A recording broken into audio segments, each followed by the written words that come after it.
Hey everyone, welcome to the channel. So ఈరోజు morning ఎలాగైనా సూర్యోదయాన్ని time lapse తీయాలన్న ఉద్దేశంతో ఎర్లీగా లేచి టెర్రస్ పైకి వచ్చేసాను.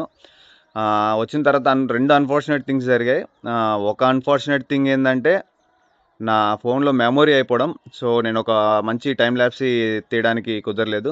సెకండ్ అన్ఫార్చునేట్ థింగ్ ఏంటంటే నేను పైకి వచ్చి టైం ల్యాప్స్ కోసం సెటప్ చేసుకునే లోపే సూర్యుడు చాలా ఫాస్ట్గా పైకి వచ్చేసాడు అనమాట. Within 2 minutes. జస్ట్ నేను 7కి వచ్చాను. 7:02కి నేను చూస్తున్నాను. ఇక్కడ మీరు వీడియోలో చూడొచ్చు, ఒక కొండ అంటే బ్లర్గా కనిపిస్తుంది మీకు. సో ఆ కొండ దగ్గర సూర్యుడు ఉదయిస్తున్నట్టు ఉన్నాడు. సో నేను మంచి టైంకే వచ్చాను అనుకొని సెటప్ చేసుకునే లోపే సూర్యుడు ఉదయించేశాడు అనమాట. సో కాబట్టి నాకు టైం ల్యాప్స్ తీసే ఛాన్స్ ఈరోజు కుదరలేదు. బట్ రేపు ఖచ్చితంగా టైం ల్యాప్స్ తీస్తాను, తీసి పోస్ట్ చేస్తాను. బట్ వచ్చినందుకు డిసప్పాయింట్ అవ్వలేదు. నేనైతే నా నేక్డ్ ఐతో చూశాను అనమాట ఒక మంచి సూర్యోదయాన్ని. సో చాలా రోజులైపోయింది, ఇన్ఫ్యాక్ట్ చాలా సంవత్సరాలు అయిపోయింది ఒక మంచి సూర్యోదయాన్ని చూసి. హైదరాబాద్లో నేనుండే లైఫ్ స్టైల్కి, నా వర్క్ స్టైల్కి, మేముండే అపార్ట్మెంట్ ఏరియాస్లో సన్ రైజ్ చూడడం అనేది అసలు impossible.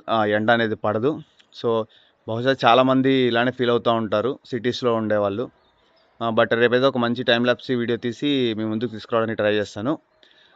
Thank you so much. Thank you for watching my videos.